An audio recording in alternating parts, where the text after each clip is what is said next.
going on, Courtney? Hey, how are you? Man, I'm good, man. Listen, people, man, we have Courtney here with Bumblebee.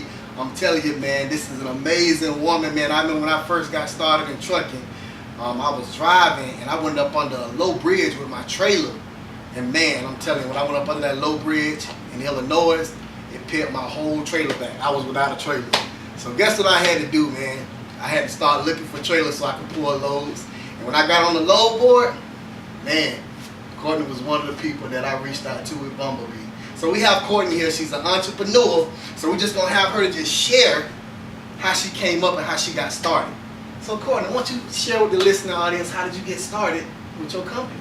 Well, I got into trucking via my brother. Mm-hmm. And to be honest, I didn't want to have anything to do with trucking. My daughter's father passed away. I was working for the police department. And when he passed away, she wasn't doing, well in school. Oh, who's your brother? I know you said you just got Corey. Corey. Yeah. I met your brother, Corey. Yeah, nice guy. Yeah. So he got you started. He got me started. He's been in trucking all his life. Right. And actually, he's been in prison. Okay. And when he was in prison, he would call me and say, hey, I'm going to teach you how to run this trucking company from prison. And I was like, Corey, I don't know what I'm doing. I can't call you if I need help or anything. So I was really scared. But he came home. When he came home and went to the halfway house, then he really started pushing brokering on me first. Wow. So that's how I basically got started. So he's an entrepreneur himself too. Yes, he's an entrepreneur himself too. Okay. So I basically got started with him in the brokerage field. Then he opened up his trucking company. Oh, okay. So straight out of prison, he opened up a trucking company. He was doing it when he was in there. Well, he had his trucking company before he went to prison. Okay. So basically, he was transporting dope on the trucks back in the day, in the feds call him. Oh. So he had a trucking company forever. Right. Then he went to prison. He did 12 years in the feds. Okay. And then when he came home, he reopened up a trucking company. Man, that's kind of like my story, man. Going to prison and getting out and getting into trucking. Mm-hmm. Wow, that's amazing. Yeah, let's go ahead. Okay, and so then basically we started running his trucking company. Okay. So my brother had me doing everything. I mean, I was finding the drivers, dispatching, payroll, orientation, basically everything for his trucking company.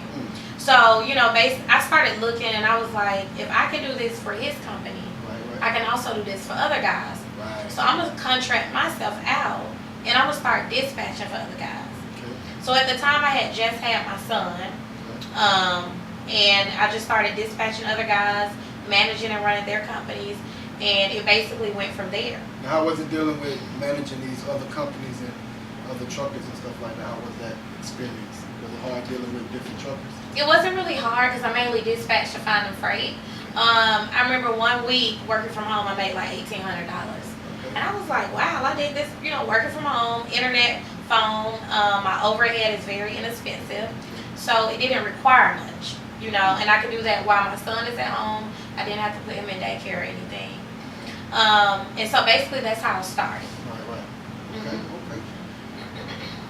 So once you got started, how long did it really take you to master everything? Because I know once you got started at first, you were still kind of getting used to it. So how long did it really take you to master and get it down pat? Well, when I was running Corey's company, I mastered everything. Now, my brother is very militant. So, when we started the brokerage, he used to call me at 5, 6 o'clock in the morning.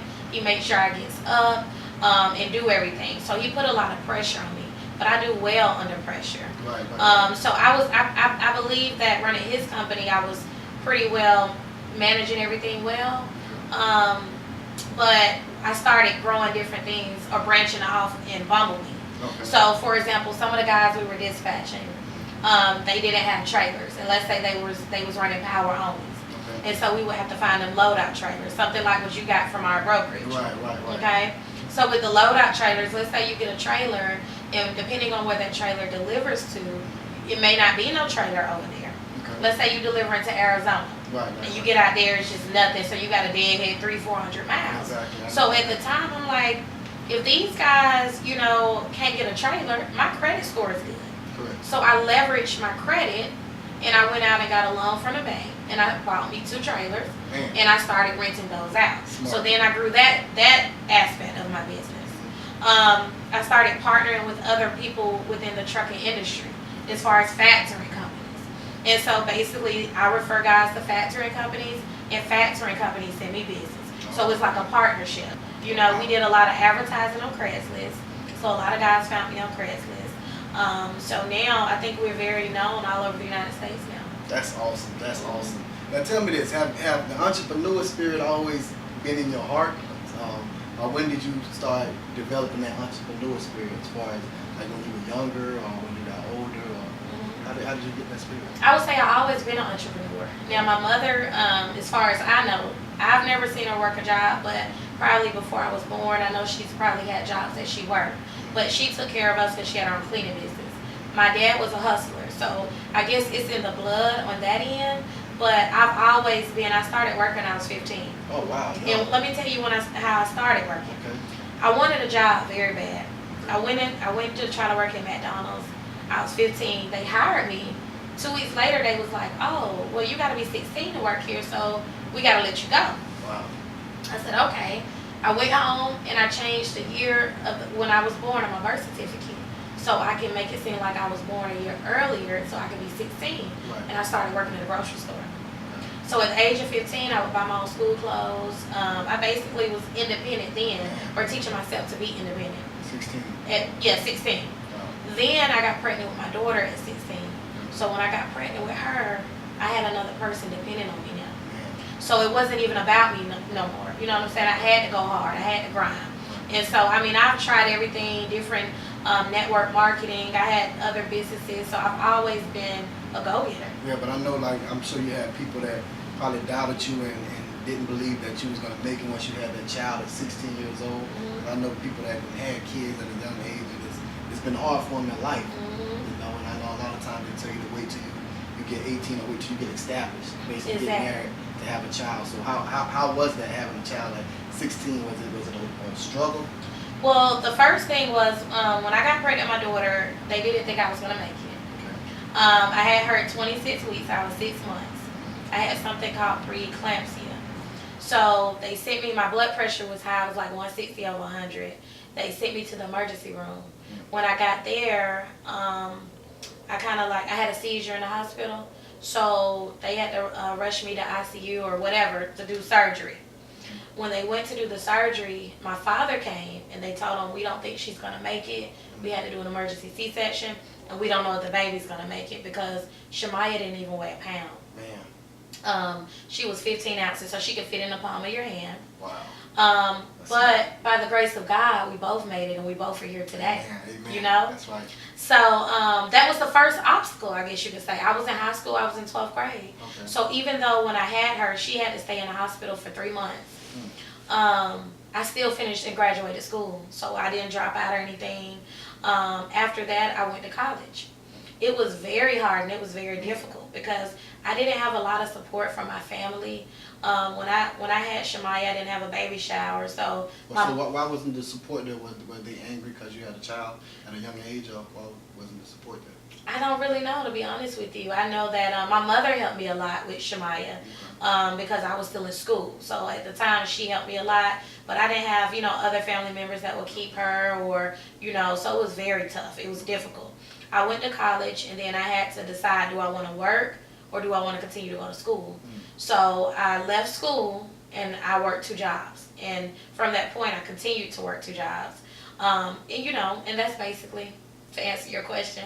Okay. Yeah. So you dropped out of school to work the 2 jobs? I dropped out of college. I didn't finish college. Okay. Now, after I had her, I went to Georgia Medical, Okay. and I graduated with medical billing and insurance. Okay. Finished that, and then I went to Atlanta Metropolitan.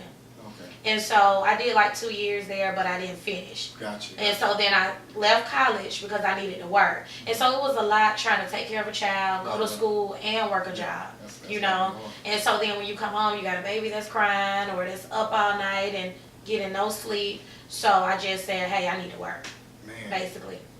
Man. Mm-hmm. Wow.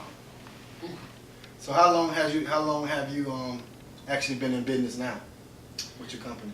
With Bumblebee, it was like 2013, so 5 years. 5 years? Uh-huh. Oh, okay. You've been having fun for the last 5 years? Oh yeah, I made 6 figures now. Yeah, that's so what's how up. about that? That's right, 6 figures right out here, man. 6 Yeah. figures. We got an entrepreneur right here, man. She's making 6 figures. And the thing about it, man, that's why we do this show. Because the thing about it, man, if she can do it, you can do it. You know?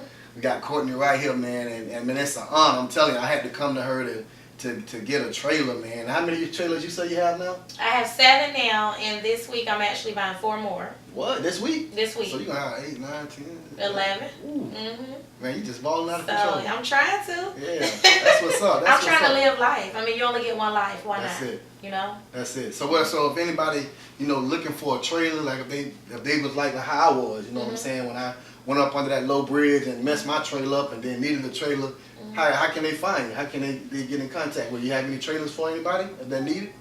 They can go to our website, which is www.bumblebeedispatch.com. Our office number is 770-727-0242. But they can go to our website to get in contact with us. Oh, okay. Are you located right here? We're in McDonough. McDonough? Okay, y'all heard that. She's in McDonough, So are you doing any hiring? Not at this moment. We maybe needing some drivers because we do hire drivers for trucking companies. Okay. So, if you're a driver and you're looking for work, you can contact us. Okay, okay. That's awesome. That's awesome. So y'all heard it. Anybody looking for work, you can contact Bumblebee. She can help you out. So man, we thank y'all for tuning in to the Prison to Power show with your big bro, KO.